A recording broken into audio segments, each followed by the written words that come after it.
Hello dear students, in previous video we will discuss some specific character of anemophiles, right. कि भाई wind का use क्यों करते हैं, किस टाइप के पॉलन जो है वो विंड के थ्रू पॉलिनेट होंगे और उसमें स्टिग्मा की क्या प्रॉपर्टी होगी। Now in this video we will discuss different type of agents और उनके स्पेसिफिक कैरेक्टर है कि भाई अब पॉलन है, लाइट होते हैं, ड्राई होते हैं और स्मॉल होते हैं, जिनका नंबर बहुत ज़्यादा होता है तो उनको विंड के थ्रू वो क्या होते हैं, ट्रांसफ़र होते हैं। बट हाइड्रोफाइली जो एजेंट्स होते हैं उनके लिए क्या रिक्वायरमेंट होती है, तो very few aquatic plants undergoes hydrophily. अच्छा, सबसे पहले कंडीशन ये, हाइड्रोफाइली जो एजेंट्स होते हैं, जो पॉलिनेशन प्रोसेस होगी that will be perform by the aquatic plant. पानी में रहने वाले जितने भी प्लांट्स होंगे वो अपना पॉलिनेशन की जो प्रोसेस है वो उसका यूज़ किसके थ्रू करेंगे, वाटर के थ्रू करेंगे, right. When the pollination occurs below the water level it is called as hypohydrogamic. Below the water level के नीचे जब होता है तो उस कंडीशन को हम क्या बोल सकते हैं, hypohydrogamic. It is seen in plant like ceratophyllum and hydrilla. जो छोटे छोटे प्लांट्स होते हैं जो पानी के नीचे पानी का जो लेवल होता है, उनका जो प्लांट का लेवल होता है वो बहुत छोटा होता है और वो वाटर में अपने क्या करते हैं, गैमिट को क्या कर देते हैं, छोड़ देते हैं, डायसेंट कर देते हैं, जिसके कारण वो फीमेल के पास क्या हो जाते हैं, वाटर की हेल्प से वेव्स के थ्रू वो क्या हो जाते हैं, चले जाते हैं, राइट।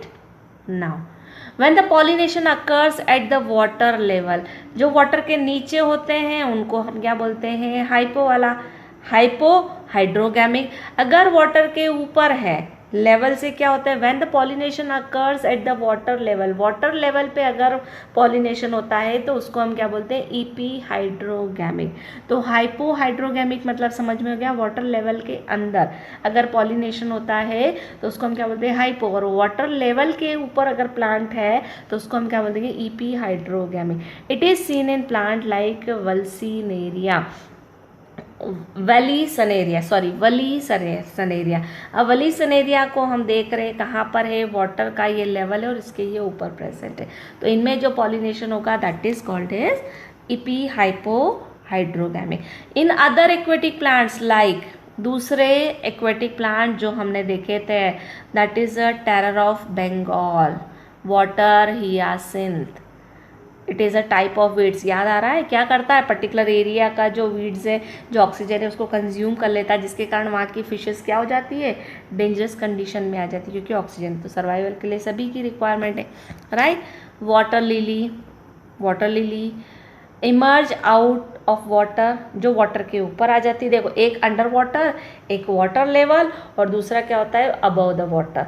तो वाटर लेवल के ऊपर जब आ जाती हैं तो पॉलिनेशन अकर्स बाय विंड और इंसेक्ट। तो सारे के सारे एक्वेटिक प्लांट जो होते हैं वो हाइड्रोफाइली पॉलिनेशन परफॉर्म नहीं करते, उसमें एजेंट जो वाटर के ऊपर अबव लेवल आ जाते हैं उनमें भी, क्योंकि उनमें भी फ्लावर ब्यूटीफुल होते हैं, उनमें फ्रेगनेंस होती है, ऑडर होती है, तो उनमें जो पॉलिनेशन, अच्छा, उनके भी जो पॉलन होते हैं वो क्या हो सकते हैं, लाइट हो सकते हैं, स्मॉल हो सकते हैं, तो उनमें जो होता है पॉलिनेशन किसके थ्रू होता है, by the wind possible, wind और इंसेक्ट पॉसिबल हो सकता है, राइट। तो all aquatic plants not perform pollination by the हाइड्रोफाइल।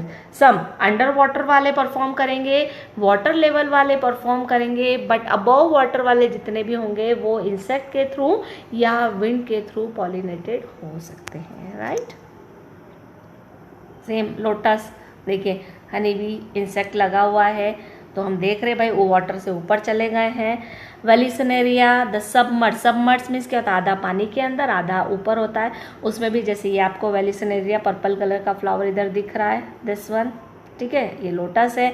तो यहाँ पर जो है वो किसका होगा, विंड का भी हो सकता है, क्योंकि लाइट वेटेड होते हैं, और यहाँ पर इंसेक्ट भी क्या कर सकते हैं, पॉलिनेशन में हेल्प कर सकते हो। तो ध्यान रखिएगा, फ्लावर जो कहाँ होते हैं, अंडर वाटर या वाटर लेवल के अंदर होते हैं, वहाँ पर पॉलिनेशन वाटर के थ्रू होता है, बट अबव वाटर जब फ्लावर चले जाते हैं तो वहाँ पर विंड या इंसेक्ट उसमें पॉलिनेशन में पार्ट ले सकते हैं, राइट।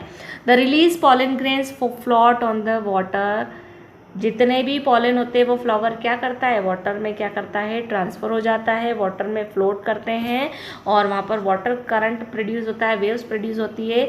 तो the pedicel of female flower, pedicel means क्या होता है, दैट इज ए डंडा, डंडा जिससे वो फ्लावर क्या होता है, अटैच होता है, elongated till the reach the water surface to contact with the pollen grain. और जो फीमेल वाला जो पार्ट है उसका पेडिसल जो है, उसका जो पॉइंट है वो कहाँ पर अटैच होना चाहिए, वाटर लेवल पे अटैच होना चाहिए, ताकि बहते हुए पॉलन इजीली उसके स्टिग्मा पे क्या हो जाए, अटैच हो जाए। राइट, सेम एज दिस, ये देखिए ये वाटर है, ये वाटर के अंदर प्लांट है, ऊपर वाटर है, और यहाँ पर देखिए ये जो फीमेल पार्ट है, this female part is directly contact with, ये स्टिग्मा है, और स्टिग्मा किसके कॉन्टेक्ट में है, वाटर के कॉन्टेक्ट में। राइट, यहाँ पर देखिए ये अंडर वाटर है, दिस इज अंडर वाटर, ये क्या है, अंडर वाटर प्लांट है जिनका पार्ट जो है वो, और ये किसके कॉन्टेक्ट में, डायरेक्टली वाटर के कॉन्टेक्ट में। Right, now next, zoophily means what? Zoophily, it is the pollination by animals and insect, bees, wasp, bats etc. Majority ये भी हमने देखा था कि मैक्सिमम फ्लावर में जो पॉलिनेशन होता है वो इंसेक्ट है या एनिमल्स परफॉर्म करते हैं। इसको हमने क्या बोला है, जब इंसेक्ट के थ्रू होता है तो उस प्रोसेस को हमने क्या बोला, दैट इज़ एंटामोफाइल्स। ठीक है, और उनके क्या क्या कैरेक्टर्स हो सकते हैं तो वो हम फटाफट देख सकते हैं कि फ्लावर जो होते हैं, सबसे पहले क्या होना चाहिए भाई, इंसेक्ट अट्रैक्ट कब होंगे, फ्रेगनेंट होना चाहिए, ऑडोर खुशबू आना चाहिए, एग्जाम्पल जैस्मीन, रोज़ में से बड़ी अच्छी खुशबू आती है, तो इंसेक्ट भी अट्रैक्ट होंगे, बीज भी अट्रैक्ट होंगे और हम भी अट्रैक्ट होंगे। Right, the flower are colourful, colourful भी होना चाहिए तभी तो अट्रैक्ट करेगा। नेक्टर ग्लैंड प्रोड्यूस नेक्टर, दूसरी बात क्या है भाई, उसमें नेक्टर भी बहुत ज़्यादा अमाउंट में प्रोड्यूस होना चाहिए। राइट, क्योंकि इंसेक्ट जो है वो क्या करते हैं, विजिट करते हैं फीड करने के लिए, और उन्हें वो चीज़ available. Pollen grains are sticky, दूसरी कंडीशन क्या होना चाहिए भाई, उनका माउथ वहाँ पर जाता है, और अगर पॉलन ग्रेन ड्राई हुए तो वो उसके माउथ पे स्टिक नहीं हो पाएंगे, तो इस कारण से पॉलन ग्रेन क्या होना चाहिए, स्टिकी होना चाहिए, स्पाइनी होना चाहिए, ताकि वो उनके माउथ पे चिपक जाए। It help to attach the body visiting nectars to catch pollen grain. Stigma की क्या स्पेशलिटी होना चाहिए, जैसे हमने वहाँ पर देखा था कि स्टिग्मा जो होना चाहिए वो कैसा होना चाहिए, हैरी होना चाहिए। इन केस में स्टिग्मा कैसा होना चाहिए, स्टिकी होना चाहिए, ताकि वो उस पर क्या हो जाए, इजीली चिपक जाए। जैसे ही पॉलन भाई माउथ के ऊपर चिपके हुए हैं, जैसे ही वो स्टिग्मा पे गया तो वापस वो स्टिग्मा पे भी स्टिकी सब्सटेंस होना चाहिए, ताकि वो पॉलन वहाँ पर क्या हो जाए, पेस्ट हो जाए। Right, yucca plant is a pollinated bye moth. Moth means क्या होता है, एक टाइप की टिड्डी होती है। Right, moth, the moth and yucca can not complete the life without each other. ध्यान रखिएगा कि यूका और मोथ जो होते हैं, यूका मतलब प्लांट होता है, और उसका जो है मतलब वो यूका प्लांट जो है वो उसी को फीड करता है। राइट, मोथ बोर्स, मोथ क्या करता है, होल करता है, कहाँ पर, moth bores a hole in ovary to lay its egg. वो जो यूका प्लांट होता है उसकी ओवरी में ही वो अपने एग को क्या करता है, डेवलप करता है, एग वहीं पे देगा। तो इसका मतलब क्या है कि अगर यूका प्लांट किसी फ्लावर पे गया है और उसके माउथ में क्या हो गए हैं, पॉलन ग्रेन्स हैं, तो वो पॉलन ग्रेन्स जो है वो ओवरी क्या करेगी, ओवरी तक सेंड कर देगा। और हमें मालूम है ओवरी में क्या होते हैं, ओव्यूल होते हैं, और ओव्यूल जो होते हैं वो जनरली क्या हो जाते हैं, वहाँ पर फ्यूज हो जाएंगे। Right, the moth bores hole in ovary to lay its egg, then it collects pollen grain from the several flower and pushes hollow and into the stigma. After fertilization and seed develop, fertilization होगा fusion of gamete, that is called as fertilization. seed develop होता है, larva of moth, भाई silk moth वगैरह आप लोगों ने देखी हुई है। तो जो लार्वा ऑफ मोथ है वो क्या करते हैं, जो वहाँ पर सीड डेवलप होते हैं आफ्टर फर्टिलाइजेशन, उसी को वो क्या करते हैं, यूज़ करते हैं as a food.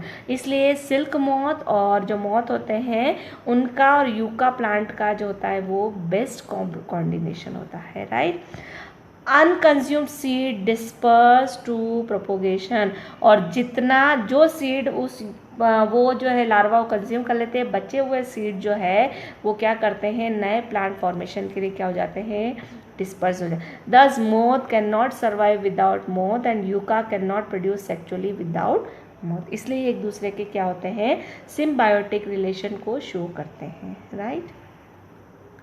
In breeding, now अब हम देखते हैं कि भाई ब्रीडिंग होती है, हमें मालूम है कि बहुत सारी चीज़ें होती, बहुत सारे एनिमल्स आजकल क्या हो रहे हैं, एक्सटिंक्ट होते जा रहे हैं, एंडेंजर्ड होते जा रहे हैं। तो उसके लिए हम क्या करते हैं कि दो सेम स्पीशीज़ के जो स्पर्म्स होते हैं, मेल गैमेट होते हैं, फीमेल गैमेट होते हैं, उनको हम क्या करते हैं, लैब में क्या करते हैं, उनको आर्टिफिशियली क्या करते हैं, ब्रीड करवाते हैं, उनको फर्टिलाइज करवाते हैं और नई स्पीशीज़ को क्या करते हैं, फॉर्म करते हैं, राइट। चल ना, inbreeding the fertilization occurs within the single plant is called as inbreeding. अगर फर्टिलाइजेशन फ्यूजन जो होता है वो एक ही प्लांट में होता है तो that type of breeding is called as, उस जो नई जनरेशन फॉर्म होती है उस नई जनरेशन को हम क्या बोलते हैं, that is called as inbreeding, right. Majority of plants are bisexual, और जितने भी फ्लावर्स होते हैं, प्लांट्स होते हैं, जनरली उसमें जो फ्लावर्स होते हैं वो कैसे होते हैं, that is a bisexual, it means male and female part present in same flower. The autogamy, जो पॉलिनेशन होता है वो कैसा होता है, that is autogamy and geitonogamy result in breeding. Inbreeding में जो नेक्स्ट जनरेशन होती है सेम प्लांट होता है, फ्लावर भी सेम होता है, और कभी कभी क्या होता है एक ही प्लांट है बट दो अलग अलग फ्लावर है, तो उसमें जो नेक्स्ट जनरेशन फॉर्म होती है उस जनरेशन फॉर्मेशन को हम क्या बोलते हैं, inbreeding. The major disadvantage of self pollination, भाई सेल्फ फर्टिलाइजेशन है, ऑटोगेमी जहाँ पर होती है उसका एक बहुत बड़ा डिसएडवांटेजेस होता है कि उसके थ्रू जो ऑफस्प्रिंग फॉर्म होते हैं, जो प्रोजेनी फॉर्म होते हैं वो वीक होते हैं, और प्लस दूसरी चीज़ ये होती है कि हमारे एनवायरनमेंट में डेली डे बाय डे क्या हो रहे हैं, चेंजेस होते जा रहे हैं, तो वो इतने वीक होते हैं कि उन एनवायरमेंटल जो चेंजेस होते हैं उनको अडॉप्ट नहीं कर पाते हैं, और अडॉप्ट नहीं कर पाएंगे इसका मतलब वो क्या हो जाएंगे, उनकी फिटनेस क्या हो जाती है, वीक हो जाती है, और जिसके कारण वो कौन सी पॉपुलेशन, और हमें मालूम है कि क्या होता है जैसे जैसे जनरेशन बढ़ती है म्यूटेशन होता है, एनवायरनमेंट में चेंजेस होते हैं, जीन में चेंजेस होते हैं, तो भाई आपकी जो स्पीशीज़ फॉर्म हो रही है वो भी कैसी होना चाहिए, अकॉर्डिंग टू एनवायरनमेंट होना चाहिए। बट क्योंकि एक ही प्लांट से बार बार कैरेक्टर क्या आ रहे हैं, जनरेशन में ट्रांसफ़र हो रहे, कोई नया कैरेक्टर नहीं है, तो उसमें जो प्रोजेनी फॉर्म होती है, जो ऑफस्प्रिंग फॉर्म होंगे वो क्या होंगे, वीक होते जाते हैं, और धीरे धीरे उनकी पॉपुलेशन क्या हो जाएगी, कम हो जाएगी। क्योंकि हमने देखा है कि नेचर उसी को सिलेक्ट करता है जो उसके अकॉर्डिंग क्या करता है, सरवाइव कर सकता है, राइट। तो यहाँ पर हमने क्या बोला कि वीक होती जाती है, और जिसके कारण उनकी जो पॉपुलेशन है वो क्या हो जाती है, डिक्रीज हो जाती है, और इस कंडीशन को हम बोलते हैं पॉपुलेशन, इस कंडीशन को हम क्या बोलते हैं, inbreeding depression. This is called as inbreeding depression. तो अगर 4 से 5 जनरेशन एक ही फ्लावर की, उसमें कोई चेंजेस नहीं, कोई नया कैरेक्टर नहीं आ रहा है, कोई नया फ्लावर का पार्ट ऐड नहीं हो रहा है, तो भाई 4 से 5 जनरेशन में उनकी जो पॉपुलेशन है वो धीरे धीरे क्या हो जाएगी, डिक्रीज हो जाएगी, और वो जो कंडीशन होती है उसको हम क्या बोलते हैं, inbreeding depression. Inbreeding depression को हटाने के लिए एक नई टेक्निक आई, that is called as outbreeding. Outbreeding means क्या होता है, भाई दो अलग अलग प्लांट के कैरेक्टर को मिक्स करके नया प्लांट फॉर्म किया गया, जिसके कारण उसमें फिटनेस जो है वो क्या हो गई, एनवायरनमेंट के अकॉर्डिंग फिट हो गई। तो उस चीज़ को अवॉइड करने के लिए, to avoid this plant develop, इस तरह के प्लांट डेवलप, ताकि उनमें एक ही एक कैरेक्टर क्या हो, ट्रांसफर ना हो, अवॉइड करने के लिए device that discourage self fertilization, और वो सेल्फ फर्टिलाइजेशन को हम क्या करें, अवॉइड कर सकें, इसके लिए हमने एक दूसरी टेक्निक यूज़ करी, that is called as outbreeding. और आउट ब्रीडिंग मीन्स व्हाट, कि भाई हमने अभी तक इन ब्रीडिंग में क्या देखा था, एक ही प्लांट है, भाई फ्लावर अलग अलग है, फ्लावर सेम है, बट हमने बोला था ऑटोगेमी में जो जेनेटिक कैरेक्टर होते हैं वो क्या होते हैं, सेम होते हैं, उनमें कोई चेंजेस नहीं होता है। तो इसको परफॉर्म करने के लिए हमने क्या परफॉर्म करा, भाई दो अलग अलग प्लांट को सिलेक्ट करा, और उनके क्रोमोसोम को लेके, उनके गैमेट को लेके हमने क्या करवाया, फ्यूज़ करवाया, तो हमें नया प्लांट मिला जो अपने ओरिजिनल प्लांट से थोड़ा सा क्या था, डिफरेंट था, और उस पर्टिकुलर को हम क्या बोलते हैं, that is called as hybrid. और जब हाइब्रिड चीज़ें होती है तो वो कैसी होती है, एनवायरनमेंट के अकॉर्डिंग क्या हो जाती है, सूटेबल हो जाती है, right. Different plant but species should be same. ध्यान रखिएगा, स्पीशीज अगर डिफरेंट ले ली, भाई एक आपने बबूल का पेड़ ले लिया और एक आपने रोज का पेड़ ले लिया, अगर इन दोनों का आप क्या करेंगे, क्रॉसिंग करवाएंगे, तो जो नया वैरायटी मिलेगी वो आपको कुछ नहीं मिलने वाली, क्योंकि स्पीशीज दोनों की क्या है, डिफरेंट डिफरेंट है। भले प्लांट है तो क्या हो गया, ठीक है। Now the xenogamy, xenogamy means क्या होता है, that is also called as cross pollination. Cross pollination means क्या हुआ, प्लांट भी अलग है, फ्लावर भी अलग है, बट स्पीशीज सेम है। तो क्रॉस पॉलिनेशन से हमें जो रिजल्ट मिलते हैं, क्योंकि हमें एक नया ही कैरेक्टर वहाँ पर ऑब्टेन होता है, तो that type of pollination is called as cross pollination. और उसके थ्रू जो हमें नई जनरेशन मिलती है, that is called as outbreeding, right. The plant achieve outbreeding by the many mechanism. भाई अब आउटब्रीडिंग आपको करवानी है तो इसके लिए आप बहुत सारी मेथड परफॉर्म कर सकते हैं। सबसे पहले हम करेंगे that is unisexuality. Unisexuality means what, the unisexuality flowers are produce in same plant और डिफरेंट प्लांट। यूनिसेक्चुअल मीन्स क्या होता है, किसी भी एक फ्लावर में चाहे तो मेल पार्ट प्रेजेंट हो या फीमेल पार्ट प्रेजेंट हो। हम सेम फ्लावर पे भी प्रोड्यूस कर सकते हैं, हम डिफरेंट फ्लावर पे भी क्या कर सकते हैं, प्रोड्यूस कर सकते हैं।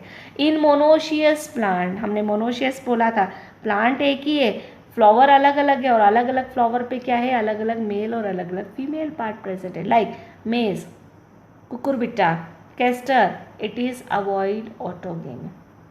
इनमें ऑटोगेमी, सेल्फ पॉलिनेशन क्या करना चाहिए, अवॉइड करना चाहिए, कि भाई सेम फ्लावर का सेम फ्लावर पे ट्रांसफ़र नहीं होना चाहिए। हाँ, एक प्लांट के फ्लावर का दूसरे प्लांट के फ्लावर पे जाएंगे तो कैरेक्टर क्या हो जाएंगे, चेंज हो जाए।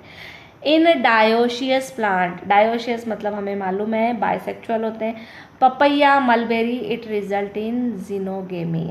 और इसमें जो रिजल्ट आते हैं वो क्रॉस पॉलिनेशन, क्योंकि इनमें फ्लावर जो होते हैं वो क्या होते हैं, अलग अलग, मेल पार्ट अलग उस पर प्रेजेंट होता है, फीमेल पार्ट अलग, और उसमें एजेंट्स जो होते हैं वो क्या करते हैं, ट्रांसफ़र करते हैं एंथर को स्टिग्मा पे। और एक प्लांट के कैरेक्टर दूसरे प्लांट, और मालूम है जब हम दो कैरेक्टर को मिक्स करते हैं, इवन दो कलर को भी मिक्स करते हैं, तो हमें तीसरा कलर ही मिलता है। उसमें कुछ कलर ओरिजिनल पार्ट रहते हैं, कुछ क्या रहते हैं, डिफरेंट रहते हैं, राइट। नाउ सेल्फ स्टेरिलिटी और इनकम्पेटिबिलिटी। सेल्फ स्टेरिलिटी और इनकम्पेटिबिलिटी जो है, in this pollen of flower has no fertilization effect on stigma of the same flower. Self compatibility क्या होती है ये भी मैं आपको बता दूं, कि अगर हमने बोला था ऊपर की स्पीशीज़ क्या होना चाहिए, सेम होना चाहिए। अगर स्पीशीज़ डिफरेंट हुई, अगर स्पीशीज़ क्या हुई, डिफरेंट हुई, जैसे मैंने बोला एक बबूल है और एक रोज़ है, तो स्टिग्मा क्या करेगा, स्टिग्मा पे जब एंथर अटैच होते हैं, और अगर स्पीशीज़ सेम नहीं है तो स्टिग्मा एंथर को आगे प्रोसेस करने के लिए परमिशन नहीं देता है। और अगर परमिशन नहीं देगा तो वो ओव्यूल तक नहीं पहुंच पाएगा, और ओव्यूल तक नहीं पहुंचेगा तो वहाँ पर वो फर्टिलाइजेशन परफॉर्म नहीं कर पाएगा। तो इस प्रोसेस को हम क्या बोलते हैं, सेल्फ स्टेरिलिटी और इनकम्पेटिबिलिटी, राइट। इसीलिए हमने बोला था कि स्टिग्मा और एंथर में जो स्पीशीज होनी चाहिए वो क्या होना चाहिए, सेम होना चाहिए। Next, dichogamy. In this male and female sex organ are matures at the different time. Dichogamy क्या प्रोसेस होती है, ये भी हम प्रोसेस परफॉर्म करते हैं आउट ब्रीडिंग में, कि भाई मेल ऑर्गन जो है वो पहले डेवलप हो रहा है और फीमेल जो है वो क्या हो रही है, बाद में डेवलप, फीमेल पहले हो रही है और मेल बाद में, बट दोनों का जो मैच्योरेटिंग टाइम है वो क्या होना चाहिए, अलग अलग होना चाहिए। तो इस कंडीशन में भी, क्योंकि एनवायरमेंटल कंडीशन अलग होगी और हम उनको क्या करेंगे, सेव करके अगर फ्यूज़ करवाते हैं तो कैरेक्टर क्या हो जाएंगे, नए आ जाएंगे, राइट। तो that is called as dichogamy. ये प्रोसेस भी हम क्या कर सकते हैं, परफॉर्म कर सकते हैं for the outbreeding. Example China rose, lady finger, jasmine, custard apple, इन सब में हम आउटब्रीडिंग करवा सकते हैं बाय द डाइकोगैमी। एक होता है herkogamy. Herkogamy means what, the anther and stigma are placed at the different position, अलग अलग पोजीशन पे। अगर एंथर ऊपर है तो स्टिग्मा नीचे होना चाहिए, स्टिग्मा ऊपर है तो एंथर नीचे होना चाहिए, राइट। तो इनकी दोनों की पोजीशन जो है वो क्या होना चाहिए, डिफरेंट होना चाहिए, ताकि so that pollens unable to reach stigma to same flower. अगर एक ही फ्लावर में है और दोनों की पोजीशन अगर साथ साथ में हुई तो इजीली क्या हो जाएंगे, ट्रांसफर हो जाएंगे। बट अगर उनकी पोजीशन क्या हो, स्टिग्मा नीचे, पोलन नीचे है, एंथर नीचे और स्टिग्मा ऊपर है, तो उसको नीचे से ऊपर जाने में क्या लगेगा, टाइम लगेगा, तो वो वहाँ पर नहीं पहुँच पाएगा, जिसके कारण उनमें सेल्फ पॉलिनेशन नहीं होगा। इसके लिए हमें क्या करना पड़ेगा, क्रॉस पॉलिनेशन प्रोसेस परफॉर्म करना पड़ेगी, राइट। तो this method is called as herkogamy. Next that is artificial hybridisation. हम आउटब्रीडिंग जो है वो ये सारी प्रोसेस जो क्या हो रही थी, प्लांट के ऊपर ही परफॉर्म करवा रहे थे, हम नेचुरली परफॉर्म करवा रहे थे और नई जनरेशन को क्या कर रहे थे, डेवलप कर रहे थे। बट कभी कभी ऐसा होता है कि हम आर्टिफिशियली मतलब लैब में भी क्या कर सकते हैं, पॉलन को ट्रांसफ़र कर सकते हैं, या ह्यूमन का जहाँ पर इंटरेक्शन होता है, ह्यूमन जहाँ पर इंटरप्ट करता है कि भाई इधर के पॉलन निकाल कर इधर के स्टिग्मा पे उसने क्या कर लिया, ट्रांसफ़र करके फिर उसको एक पार्ट को क्या कर दिया, कवर कर दिया। तो ये जो जितनी भी चीज़ें होती है उस प्रोसेस को हम क्या बोलते हैं, आर्टिफिशियल हाइब्रिडाइजेशन। तो आर्टिफिशियल हाइब्रिडाइजेशन जो है we will discuss in next video.